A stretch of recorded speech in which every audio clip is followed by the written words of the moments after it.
Good morning. It's currently 37 minutes past 8 Australian Central Standard Time, 23 minutes to 9, more commonly known as.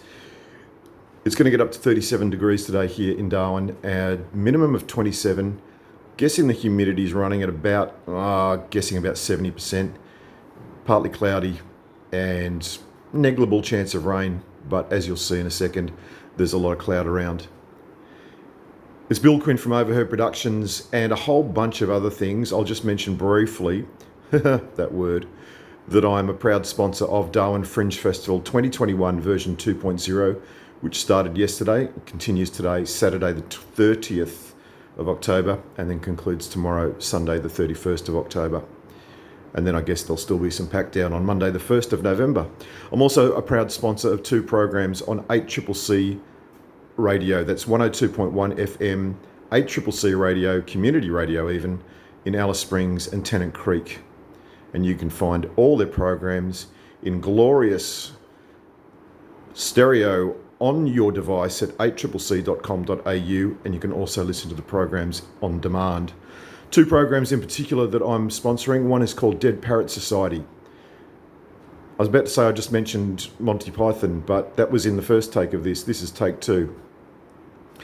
Dead Parrot Society, David Munro presents it between 6 and 8 p.m. on Saturday evenings, and it's a mix of a lot of music. If you're roughly my vintage or a little bit younger or a little bit older, or your parents are into it, it's a lot of music that you know and can sing along to. There's also a few comedy sketches thrown in. Dead Parrot Society, as you might guess, you're going to hear a little bit of Monty Python. I'm going to say every single show. 6 to 8 p.m. on Saturday evenings on 8CCC 102.1 FM in Alice Springs and Tennant Creek. And I can tell you from experience, you can get it a little bit outside of both of those centres, but you can definitely get it on 8CCC.com.au. Also, you can hear the shows back on demand. And the other show that I'm just sponsoring, I signed the contract this week for a show called A Little Bit Country. And that goes to air on Sundays between 11 a.m. and 1 p.m. Now, when I say a little bit country, you might already be getting a bit of cognitive dissonance, a bit of country music. Well, I'd just say suspend disbelief. I used to be one of those people who said, I like all sorts of music except for country and western. Well, that's a bunch of crap, because when I was about that high, I used to sit on my father's lap on a Sunday morning. He'd read the comics from the Sun Herald, and we'd listen to KTEL's 20 great country hits or something along those lines. It's presented, the program, between 11 a.m. and 1 p.m. on Sundays by Peter, by Giancarlo, and Big Will pops in as well. 8CCC radio plays music. It plays 1/3 Indigenous music of Australia, 1/3, let's just say 1/3 Indigenous music, 1/3 Australian music, as in the rest of Australia, and then 1/3 everything else. 1, 2, 3, 3/3. Hurrah.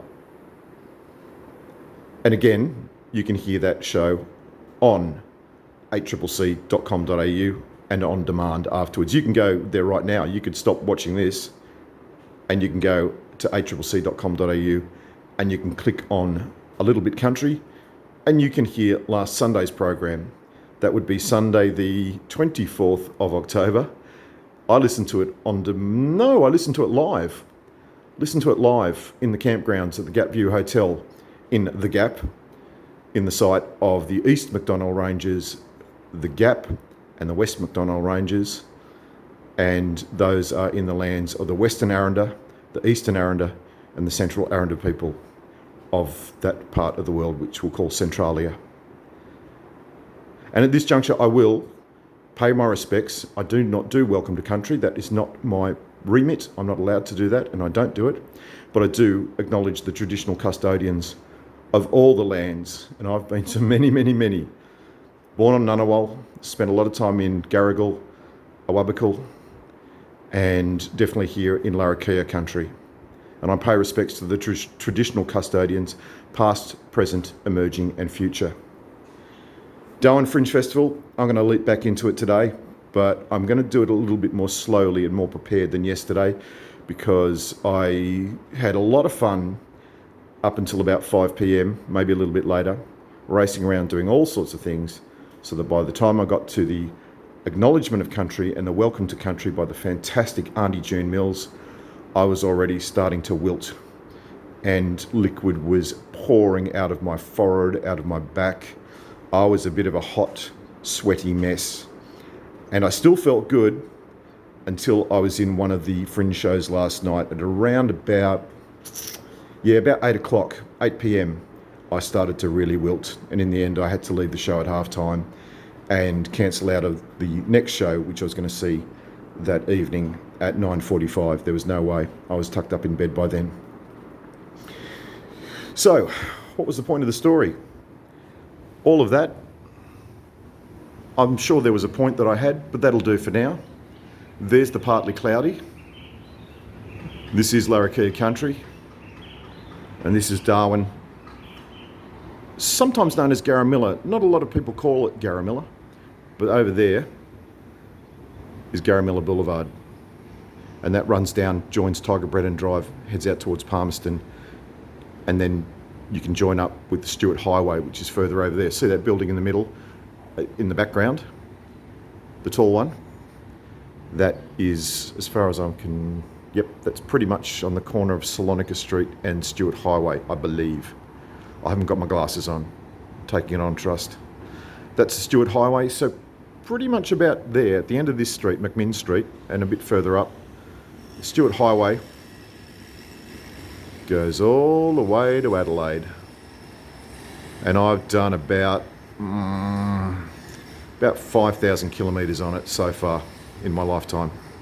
Most recently I left on Tuesday at lunchtime, and I made my way up here for 2.5 days on and just off the Stewart Highway, stopping at Devil's Marbles Hotel on the first night, on the Tuesday night, stopping at Dunmara on the Wednesday night, and arriving into here at Darwin around about just before 8 p.m. on Thursday night. It's now currently Saturday, the 30th of October. So, lots to be done. I mentioned Overheard Productions. I also have a new entertainment company. It is a company, wash my mouth out, an entertainment business. It's registered. It's all fully legal, as in as legal as a business can be. For those of you in small business well know, you don't have a legal entity when you have a business. You have a name, which is registered, and nobody else can come in and pinch that name. However, your legal name, your birth certificate name, is your legal trading name. And that's what I'm trading as. Overheard Productions.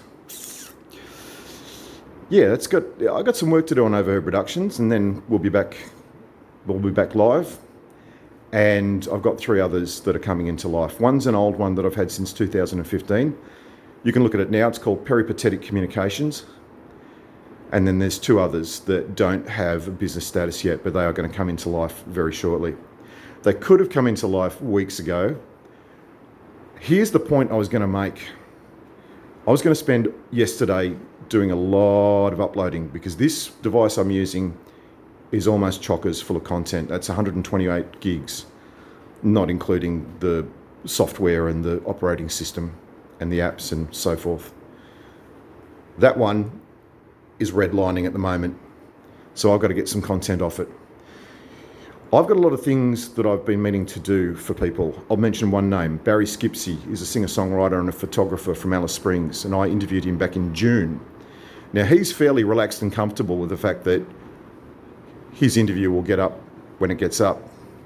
However, I do employ contractors from time to time, and one of my most glorious contractors, who I employed quite a bit last year and just recently a couple of days ago, sadly for Garamilla, sadly for Darwin, sadly for me, she left town yesterday. She's gone over to Queensland with her husband, or partner, I beg your pardon, and her dog and her big truck. Were she still in town, I would have absolutely had her working lots of hours with us to get some of that backlog done. But Barry Skipsey, that interview is now all written up thanks to M full stop. I think I can give her no, I'll just leave it at M full stop. When it comes out in print, I attribute whoever's helped me out. So M full stop has done that. So all I need to do is go in and sub-edit it, package it up, put it on the web, and then send it off to the lovely Cespacello in Saratoga for the Trad Now magazine. So my point is this. I was going to tell a story very quickly. Over 10 minutes, very quickly. Back in 1998, I've been married for 4.5 years, and my children were at that stage 3 years old. That's my daughter. And my son had his second birthday when we went to New Zealand for a week. We were supposed to be there for 4 weeks, but I changed jobs and I should have stood my ground, but they would only give me a week off. So we flew over to Christchurch and went to a wedding of some friends of mine, Scott and Helen. Email was still, I wouldn't say new, 1998 wasn't new. And some of you will be saying, email? I'd been using it for 25 years by then. But for me it was new, and I spent a stupid amount of time in an internet cafe at the university there at Christchurch doing 3 major updates on email, much like the social media posts I now do. And then in 2000, I went and spent, it was only 2 weeks in the Philippines because a friend of mine, then friend, I've done something to upset him. And for years and years and years, he hasn't spoken with me. And through, and this is going to sound so high school, one of my best mates who lives down in Canberra, where I met the best mate through the friend who's now not a friend anymore. Worked that one out. I can tell you, FA Cup night, 1999, we watched Lock, Stock and Two Smoking Barrels, and then we watched the 1999 FA Cup, about 5 blokes in an apartment at Reed in ACT. And that was the first time that I met M full stop, who's a good mate of mine, lives in Canberra. I've stayed with him many times. And when I say a good mate, he's the sort of mate that I could call up at midnight on the 19th of August 2006 and tell him that my dad had just died. And he said, well, I'm just leaving the restaurant with my folks. Give me about half an hour, come around, we'll crack a bottle of wine. Yeah, we cracked 4 bottles of wine that night, or that morning. And gun to my head, I can't remember exactly what was discussed, but it would have been a lot of stuff about Frank Byrne Quinn, 29 February 1928 to 19th of August 2006. Oh my God, how did I get down this rabbit hole? The point I'm getting to is that life is out there to be lived. And I could sit here and do all that uploading stuff. I could spend some time trying to recruit somebody in this town. And that did occur to me as I was, what's the word I'm looking for? As I was driving, I was trying to think of a better word than driving, but as I was driving up the Stuart Highway from Mbuntua up here to Garamilla, starting on Tuesday about 25 past 12 and arriving here about 7:45 p.m. on Thursday, it did occur to me that I could open the door a bit more. No, that's as far as it's going. I could recruit somebody, much as I tried to last year, and it was such a mess that I got about, 80, 90, 100 applications, and about half of those were instantly shortlistable because while I'd asked for people person, can talk on the phone, can do social media, I got a lot of applications from people who were very, very, very well credentialed in the financial sector, but didn't particularly use social media. Right, helps if you read the selection criteria and answer that and follow instructions. Don't DM me. Oh, look, you've DM'd me. Well, that's you out straight away. And secondly, at least have a little chat, not a full application. I want your CV for sure, but please just address a couple of the selection criteria. And I get these 2 pages about all of their achievements and their qualifications in the financial sector. Not particularly helpful. So that I didn't do that. So I could do all of that, but I'm not going to. And I'm not going to sit here all day for the next 2 or 3 days and upload the hours, the hundreds of hours, the thousands of images that I have going back to Darwin Festival on the 4th of August and well before. Because life is out there to be lived. People are to be met. Oh, listen to me with the passive sentence construction. I want to meet people. I want to go and experience things. I want to go and do stuff. I want to be involved in the Darwin Fringe Festival and other things that are going on around town this weekend. And now, mercifully for you, my vocal folds are just about to pack up because because I've run out of moisture in my vocal folds. So it's Bill Quinn here from Darwin saying, go and do something different today. That's a suggestion. It's a serving suggestion. I invite you, go out and do something a little bit different. Oh, but Saturday mornings I go down to the foreshore and I have my cup of tea and I meet up with Claire and John and Alison and Bill. And then Saturday lunchtime, go to the Buff Club and then bum. Yeah, that's great.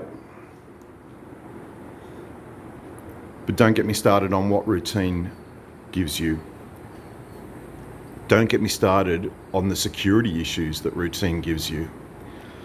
Oh, I got broken into. Oh, all my stuff's gone. Oh, those bastards, how dare they? They should lock them up, throw away the key.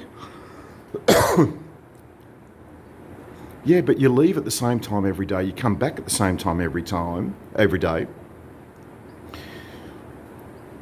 Somebody just has to park up 3 doors down. Oh, man, honestly, knowing what I know, I could be one of the master criminals in this country.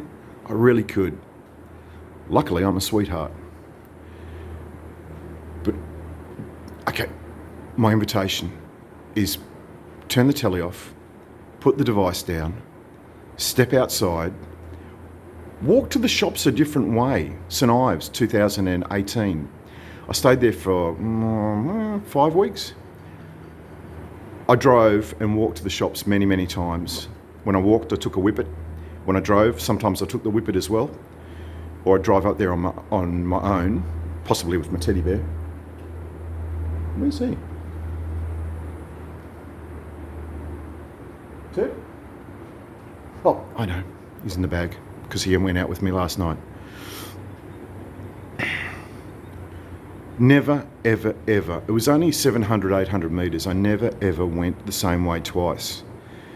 And did I find some things and some people and some stuff and some experiences just from going 800 metres a different way every time? In that part of the world, that was an option. You get out in some localities, like I've been in the past few days or past few weeks, and you don't have that option. There's one road there, there's one road back. You've still got options. Stop along the way, pick up some rubbish. Leave a t-shirt on a termite mound. Okay, all right, here we go. I hadn't planned to say this, but 18 minutes in, if you're still watching, wow. Purple medal for you, and as some people know, the magic word is kumquat. That's Kumquat, kumquat. That'll get you something if you feed that word back to me, but here's the second bit. I've left 3, maybe 4 shirts on termite mounds between Darwin and Alice Springs. If you've ever driven up that road, you know there are hundreds of them, thousands of them, tens of thousands of them, probably hundreds of thousands of termite mounds, more than that. Maybe in the millions, I'm not sure. There's lots. You're not allowed in, so get a fly out, that's it. But on 3 to 4 of them, I've left t-shirts.